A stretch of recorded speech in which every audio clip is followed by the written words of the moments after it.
नमस्कार दोस्तों, हमारी जो डीआरसी की केस सीरीज़ चल रही है, आप लोगों का प्यार भी आ रहा है, अच्छा भी लग रहा है, बट थोड़ा प्यार कम है। इसको बढ़ाओ पहले तो।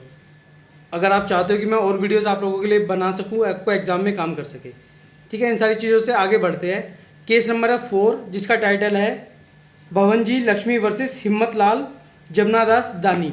इसमें जो अपेलेंट था वो किराएदार था, टेनेंट था, और जो रेस्पोंडेंट था वो लैंडलॉर्ड के लीगल हायर्स थे, उनके बच्चे थे। तो केस बेसिकली जो बेस्ड है वो section 116 TPA, transfer of property act, इसके ऊपर बेस्ड है। सबसे पहले 116 टीपीए का बोलता क्या है इसके बारे में आपको बता देता हूँ। एग्जाम में क्वेश्चन आएगा, केस लिखने से पहले आपको सेक्शन भी पता होना चाहिए। ये बात करता है होल्डिंग राइट्स ऑफ प्रॉपर्टी। ये क्या होता है? ये होता है जब किसी लैंडलॉर्ड ने किसी टेनेंट को प्रॉपर्टी किराए पे दी पर्टिकुलर टाइम पीरियड के लिए। जब तक वो टाइम पीरियड चल रहा था तब तक तो हम उस किराएदार को बोलते हैं कॉन्ट्रेक्चुअल टेनेंट। फॉर एग्जांपल, अगर 11 महीने के लिए कोई कॉन्ट्रैक्ट बना, किराए पे देने के लिए बना, तो 11 महीने तक जो टेनेंट रहा तो उसको बोलेंगे कॉन्ट्रेक्चुअल टेनेंट।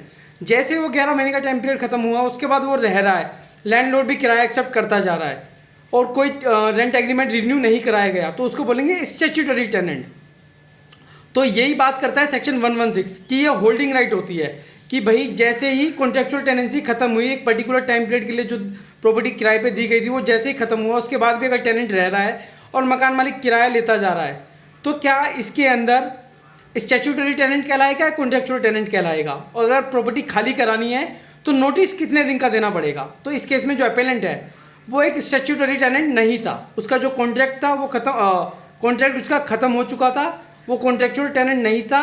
एक जो जिस पीरियड के लिए उसने प्रॉपर्टी किराए पे ली थी वो खत्म हो गया था, मगर वो मकान मालिक को किराया देता जा रहा था, मकान मालिक किराया ले रहा था। तो मकान मालिक को प्रॉपर्टी खाली करानी थी, उसने एक नोटिस सर्व किया 15 दिन का कि मेरी प्रॉपर्टी खाली कर दिया जाए। मगर इसका कहना था मैं सेक्शन 116 में फॉल करता हूँ, जो बात करता है कि मुझे 6 महीने का नोटिस दिया जाना चाहिए अगर मैं स्टैट्यूटरी टेनेंट हूँ, क्योंकि मेरे पास होल्डिंग राइट्स है। तो सुप्रीम कोर्ट के सामने जब केस आया तो उनको सिर्फ इतना ही करना था, देखना था, इतना ही उनके सामने इशू था कि क्या मकान मालिक का किराया एक्सेप्ट करना एक नया कॉन्ट्रैक्ट बना देता है।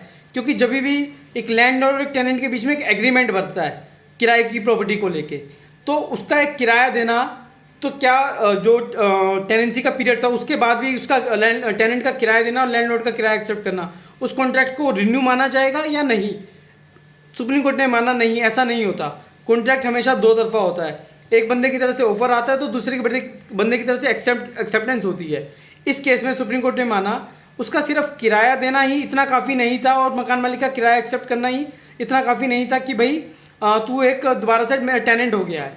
क्योंकि सुप्रीम कोर्ट ने ये माना किराया तो ज़रूर ले रहा था, क्योंकि टेनेंट के पास बहुत सारी ग्राउंड्स होते हैं प्रोटेक्शन के, अपने आप को बचाने के, इसीलिए तो उसने प्रॉपर्टी खाली कराने का नोटिस नहीं भेजा था और किराया ले रहा था। जैसे उसको लगा कि भाई ठीक है, अब ये ग्राउंड इसके ओवर हो गए, अब मैं इससे अपनी प्रॉपर्टी खाली करा सकता हूँ, तो उन्होंने उसको नोटिस सर्व कर दिया 15 दिन का। तो सुप्रीम कोर्ट ने ये डिसाइड किया कि ये केस टू केस के ऊपर वेरी करता है, और इस केस में जो अपेलेंट जो टेनेंट था उसकी जो कंटेंशन थी उसको डिसमिस कर दिया गया और उसकी अपील डिसमिस कर दी गई। मिलते हैं नेक्स्ट वीडियो में, धन्यवाद।